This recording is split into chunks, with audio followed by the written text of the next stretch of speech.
നമസ്കാരം. കാഞ്ഞിരപ്പള്ളി സബല്ല ഫാഷൻ സ്റ്റോറിൻ്റെ പുതിയൊരു വീഡിയോയിലേക്ക് എല്ലാവർക്കും സ്വാഗതം. ഇനി ഞാൻ ഒരു ബുട്ടിക് സാരിയാണ്. ഞാൻ ഈ സാരി കഴിഞ്ഞ ദിവസം 1-2 ഫോട്ടോസ് അയച്ചായിരുന്നു. അപ്പോൾ ആ ഫോട്ടോ അയച്ചപ്പോൾ നമ്മുടെ വാട്സാപ്പ് ഗ്രൂപ്പിലൊക്കെ അയച്ചപ്പോൾ ഒത്തിരി പേര് ആ സാരി ഇതുവരെ കാണിക്കാത്ത എന്നാന്നും പറഞ്ഞ് എനിക്ക് മെസ്സേജൊക്കെ ഇട്ടായിരുന്നു. ആ സാരിയാണ് ഈ സാരി. ഒരു ഡിസൈനർ സാരി ആണ്.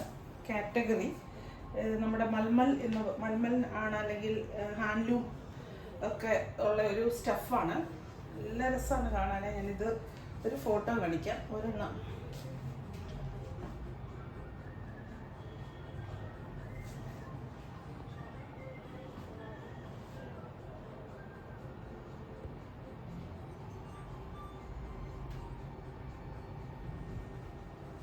അങ്ങനെ ഉടുക്കുന്ന ഒരു സാരി. ഇത് 1 പ്ലീറ്റ്സ് ആയിട്ടോ അല്ലെങ്കിൽ പിന്നെ ഇങ്ങനൊക്കെ ഒരു പ്രത്യേക രീതിക്കൊക്കെ ഇട്ട് ഉടുക്കുന്നതാണ് കുറച്ചും കൂടെ ബെറ്റർ. പിന്നെ നമുക്ക് ഓരോരുത്തരുടെ നമ്മുടെ കംഫർട്ടാണല്ലോ നമ്മുടെ സംഭവം. എന്താന്ന് പറഞ്ഞാൽ ഇതിന്റെ ഇവിടെ ഇത് കണ്ടോ, മൾട്ടി കളറായിട്ട് വരും. സെൻട്രൽ പോർഷനില് മുന്താണി അങ്ങനെ തന്നെ വരും. അതായത് വേറെ ഒന്നുമില്ല, മുന്താണി അങ്ങനെയല്ല, ഞാൻ പറഞ്ഞു തെറ്റിപ്പോയി. ഇങ്ങനെയാണ് കാണിക്കണ്ടേ. ഇതാണ് മുന്താണി. കണ്ട, ഇങ്ങനെ ഒരു മൾട്ടി കളറായിട്ട് മുന്താണിക്കും വരും, ഈ ഒരു സെൻട്രൽ പോർഷനിലും വരും. ഡിസൈനർ സാരി കാറ്റഗറി അല്ല, ബുട്ടിക് സാരി കാറ്റഗറി പെട്ടതാണ്. മൽമൽ അല്ലെങ്കിൽ ഹാൻഡ്ലൂം എന്നൊക്കെ പറയാം. മൽമലാണ് കുറച്ചും കൂടെ തോന്നുന്നത്. ആണ് മെറ്റീരിയൽ നല്ല സോഫ്റ്റ് ആണ്. ഇപ്പോഴത്തെ കാലാവസ്ഥയ്ക്ക് നല്ലതാണ്. നല്ല സ്റ്റൈലിഷ് ആയിട്ട് പോകാൻ അതൊരു പ്രത്യേക. ഇതിൻ്റെ കൂടെ ഒന്നും ഗോൾഡ് ഒന്നും ഇടുന്നത് അത്ര നല്ലതായിരിക്കത്തില്ല. നല്ല മുത്തോ പേളോ അങ്ങനത്തെ ഒക്കെ ഇടുവാണെങ്കിൽ ഒത്തിരി നല്ലതായിരിക്കും. ഗോൾഡ് ഇടുന്നൊന്നുമില്ല, എന്നാലും ഞാൻ പറഞ്ഞ കേട്ടോ, എൻ്റെ ഒരു നോട്ടത്തിൽ ഞാൻ പറഞ്ഞതാ. ഇങ്ങനത്തെ ഡിസൈനറായിട്ട് ഇടുമ്പോൾ ഗോൾഡ് അല്ലല്ലോ നമ്മൾ ഇടുന്നത്. അതിൻ്റെ വിവിധ കളേഴ്സ് ഈ സെൻറ്ററിലെ ഏകദേശം എല്ലാത്തിനും ഒരേ ഒരു ഇത് തന്നെയാണ്. പിന്നെ ചെറിയ ചെറിയ വ്യത്യാസങ്ങളുണ്ടെന്ന് തോന്നുന്നു. ഇതിപ്പോൾ വന്നിട്ടൊരു ബീട്രൂട്ട് ഷെയ്ഡ്, ബീട്രൂട്ടിൻ്റെയൊക്കെ ഷെയ്ഡ് എന്താണ് വന്നിട്ട് ഇങ്ങനെ. എല്ലാം നല്ല കളറുകളാണ് കേട്ടോ. ഇനി എല്ലാവരും ബ്ലാക്കിൽ തന്നെ പിടിച്ചുകൊണ്ടിരിക്കരുത്. ബ്ലാക്ക് മാത്രമേ നല്ലോണം നോക്കത്തുള്ളൂ. എല്ലാം നല്ല കളറുകളാണ്. നല്ല നേരെ ഡയറക്റ്റ് കാണുമ്പോൾ അത് മനസ്സിലാവും. അയ്യോ, ഇതിന് ബ്ലൗസിനെ പറ്റി ഞാൻ പറഞ്ഞില്ലല്ലോ. ബ്ലൗസ് ഉണ്ടോ? ബ്ലൗസ് ഉണ്ടോ ഇല്ലയോ എന്നുള്ള കാര്യത്തിൽ എനിക്ക് ഡൗട്ടുണ്ട്. ഇതിന് വിത്ത് ബ്ലൗസ് ഇല്ല. ഇതപ്പം നിങ്ങൾക്ക് ഇഷ്ടമുള്ള കളർ ബ്ലൗസ്, ഇഷ്ടമുള്ള കോമ്പിനേഷൻ നോക്കി ഇടാം. അല്ലെങ്കിൽ പിന്നെ ഇത്രയും തന്നെ കട്ട് ചെയ്തിട്ട് കുറച്ച് ലൈനിങ്ങിൻ്റെ ഒക്കെ പോലത്തെ മെറ്റീരിയൽ മേടിച്ചാൽ കട്ട് ചെയ്ത് ഏറ്റവും അകത്ത് പോകുന്ന ഭാഗത്ത് പിടിപ്പിച്ചാൽ മതി. ഇത് തന്നെ ഇടണം എന്നാണ് ഇഷ്ടമെങ്കിൽ. പക്ഷേ ഇതിനെ കഴിഞ്ഞ് നല്ലത് ഇതിൻ്റെ ഇഷ്ടപ്പെട്ട കളർ, ഒരു കോൺട്രാസ്റ്റ് ചേരുന്ന കളർ എടുത്ത്. റെഡിമെയ്ഡ് ബ്ലൗസ് ഒക്കെ ഇപ്പം ഇഷ്ടം പോലെ ഉണ്ടല്ലോ. പിന്നെ എന്തിനായി കഷ്ടപ്പാട്? ഇപ്പോൾ പണ്ടത്തെ പോലൊന്നും അല്ലല്ലോ. ഒരു ബ്ലൗസ് തയ്ച്ച് കൊണ്ടുവന്ന് അത് റെഡിയാക്കി തുണി മേടിച്ച് ഇതെന്തെല്ലാം പാടെ ഒന്നും ഇല്ലല്ലോ. റെഡിമെയ്ഡ് ബ്ലൗസ്, സ്ട്രെച്ചബിൾ ബ്ലൗസ് അങ്ങോട്ട് ഇട്ട് കഴിഞ്ഞാൽ 2-1 ഉറപ്പാണ്. അടുത്ത ഇത് നേവി ബ്ലൂവിൻ്റെ ഒരു ഷെയ്ഡ് ഇങ്ങനെ വരും. എന്താണ് ഇങ്ങനെ വരും. ഉടുത്ത് കഴിയുമ്പോൾ ഇതിങ്ങനെ വന്നിട്ട് ഇങ്ങനെ പോകും. നല്ല ഭംഗിയാണ്. ഈ ഭാഗത്തൂടെ ഇങ്ങനെ വന്ന് പ്ലീറ്റ്സ് ഒക്കെ ഇട്ട് ഉടുക്കാനും കൊണ്ടു നടക്കാനും പിന്നെ ഒരു വെറൈറ്റി ആയിട്ട് നിൽക്കാനും ഒക്കെ നല്ലത്.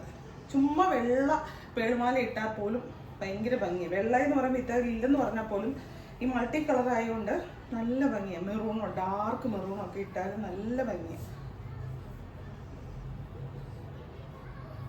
ഗ്രീൻ,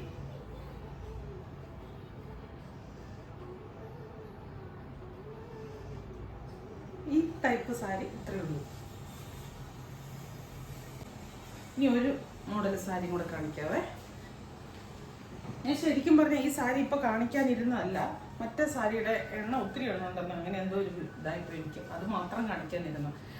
ഇത് നമ്മളുടെ സെമി മോഡലോ എല്ലാവർക്കും ഇഷ്ടപ്പെടുന്ന ഒരു മോഡലാണ്. ഇതിൻ്റെ ബോഡി മുഴുവൻ പ്ലെയിനാണ്. ഈ മുന്താണി മാത്രം അജ്രക്ക് മുന്താണി വരും. ബ്ലൗസും അജ്രക്കിൻ്റെ ബ്ലൗസ് വരും. അതാണ് നല്ല സാരിയാണ്. സെമി മോഡലിൻ്റെ ബ്ലാക്ക് നമ്മൾ എത്ര തവണ കൊണ്ടുവന്നിട്ട് എനിക്കറിയത്തില്ല. എപ്പോഴും ആൾക്കാർക്ക് വേണം. ഇതിനിപ്പം ബോർഡർലെസ് പ്ലെയിൻ സാരി, പക്ഷെ മുന്താണി വന്നിട്ട് ഈ അജ്രക്കിന്റെ മുന്താണി വരും. ബ്ലൗസ് വന്നിട്ട് ഈ അജ്രക്കിന്റെ ബ്ലൗസും വരും. സെമി മൊഡാൾ എന്ന് പറഞ്ഞു കഴിഞ്ഞാൽ മൊഡാളിന്റെ ഒരു ചെറിയ തരി അത്രേ ഉള്ളൂ. മൊഡാളിന്റെ ഒരു പകിട്ട് കിട്ടും, അത്രേ ഉള്ളൂ കേട്ടോ. അല്ലാതെ നല്ല പ്യുവർ മൊഡാൾ സാരി കണ്ടിട്ട് അതുമായിട്ട് വെച്ച് നോക്കരുത്. അതിൻ്റെ ഒരു ഇതൊന്നും പറയാൻ പറ്റത്തില്ല. ഇതൊന്ന് ബ്ലാക്ക്, പിന്നെ ഒരെണ്ണം കൂടെ ഉള്ളത് ഇൻഡിഗോ. രണ്ടും ഒന്നിനൊന്ന് വെച്ചാൽ ഇത് ബോഡി പ്ലെയിൻ സാരി ഉടുത്തപ്പോൾ ഇരിക്കും, പക്ഷെ ആ മുന്താണിക്കാണ് അതിൻ്റെ ഭയങ്കരമായിട്ടുള്ളൊരു ഭംഗി.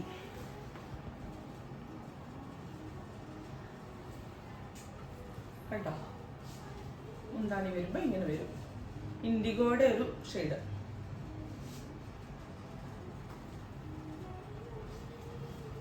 ബ്ലൗസ് ഇത് നല്ല, അതൊന്നും ഇമാജിൻ ചെയ്ത് നോക്കണം. ബോഡി മൊത്തം പ്ലെയിൻ വന്നിട്ട് അജ്രക്കിന്റെ ഒരു ബ്ലൗസ്, ആ ഇൻഡിഗോയുടെ ബ്ലൗസ് ഇട്ടിട്ട് അതിൽ തന്നെ തുമ്പയിലും മുന്താണിയിലും വന്നു കഴിയുമ്പോൾ അല്ലെങ്കിൽ പല്ലുവിലും വന്നു കഴിയുമ്പോൾ നല്ലൊരു ലുക്കായിരിക്കും. എന്നിട്ട് ഈ പറഞ്ഞ പോലെ ഞാൻ പറഞ്ഞ പോലെ നിങ്ങൾ കുറേ മുത്തുമാല അല്ലെ പേളുമാല വാങ്ങിച്ചു വെക്ക്. എന്നിട്ട് അത് ഓരോന്നും എടുത്തിട്ട് നോക്കി എന്നാ ഒരു വേറൊരു ഇതൊന്നും അറിയത്തില്ല, ഞങ്ങൾക്ക് ആർക്കും അറിയത്തില്ലാത്ത പോലെ അല്ലേ. അങ്ങനെയല്ല ഞാൻ പറഞ്ഞ, എല്ലാവർക്കും അറിയാം. പിന്നെ ചില സമയം ചില കാര്യങ്ങൾ നമ്മൾ മറ്റുള്ളവർ പറയുമ്പോഴായിരിക്കും ക്യാച്ച് ചെയ്യുന്നത്, അത്രേ ഉള്ളൂ. ഓർണമെന്റ്സിന്റെ വീഡിയോ പറഞ്ഞപ്പോഴാണ് ഓർത്തെ, ഓർണമെന്റ്സിന്റെ വള വിദ്യയിനി എന്നാ വള കാണിക്കുന്നത്, പെരുന്നാളൊക്കെ ഇനി വന്നെന്നും പറഞ്ഞ് വരെ മെസ്സേജ് വരുന്നുണ്ട്. ഞാൻ കാണിക്കാം കേട്ടോ, ഏറ്റവും അടുത്ത ദിവസം തന്നെ കാണിക്കാതെ. സാധനം എല്ലാം വന്നിരിപ്പുണ്ട്, ഇത് ഞാൻ പറയാനായിട്ട് കുറച്ച് ദിവസമായി. അപ്പം എന്താ, പെരുന്നാളിലൊക്കെ അടുക്കാറായി. എല്ലാവരും നോയമ്പിൻ്റെ ഒക്കെ ആ ഒരു നിറവിൽ നിൽക്കുമായിരിക്കും. മുസ്ലിംസ് ആണെങ്കിലും ക്രിസ്ത്യൻസ് ആണെങ്കിലും നോയമ്പില്ല. ക്രിസ്ത്യൻസിൻ്റെ നോയമ്പ് ഇനി നീണ്ടു കിടക്കുന്നുണ്ട്. അപ്പം വേഗം പർച്ചേസൊക്കെ നടത്തിക്കോ. നമുക്ക് പെരുന്നാളും ഈസ്റ്ററും വിഷുവും എല്ലാം അടിച്ച് പൊളിക്കണ്ടേ. നമ്മുടെ മക്കളെല്ലാം അവധിയൊക്കെ ആയിട്ട് വീട്ടിലൊക്കെ ആയിരിക്കുമ്പോൾ നല്ല രസമായിട്ട് എല്ലാവർക്കും ഒന്നിച്ചൊക്കെ കൂടണ്ടേ. അപ്പോൾ ഗാദറിംഗ് ഒക്കെ പ്ലാൻ ചെയ്ത് ഈ വൈകുന്നേരം ഇഫ്താർ വിരുന്നൊന്നും ഞങ്ങളാരും വിളിക്കുന്നില്ല. നിങ്ങളൊന്നും ആരും വിളിക്കാത്ത എന്തോരം ഇത്താമാരുണ്ടെന്നറിയാം എനിക്ക്. കൂട്ടുകാരല്ല, എൻ്റെ പ്രേക്ഷകരായിട്ട് ഇഷ്ടംപോലെ മെസ്സേജസ് വരുന്നുണ്ട്. ചുമ്മാ പറഞ്ഞാട്ടോ, എന്നതിലൊക്കെ ഒന്ന് വർത്താനം പറയണ്ടേന്ന് ഓർത്തങ്ങ് പറഞ്ഞതേ ഉള്ളൂ. അപ്പോൾ വീണ്ടും പുതിയൊരു വീഡിയോ ആയിട്ട് അടുത്ത ദിവസം കാണാം. സബ്സ്ക്രൈബ് ചെയ്യാത്തവരൊക്കെ ഒന്ന് സബ്സ്ക്രൈബ് ചെയ്യുക. ആ വാക്ക് പറയുമ്പോൾ എങ്ങനെയാണെന്നറിയത്തില്ല, വേറെ എന്തോ ആയി പോവാം. ടാറ്റ.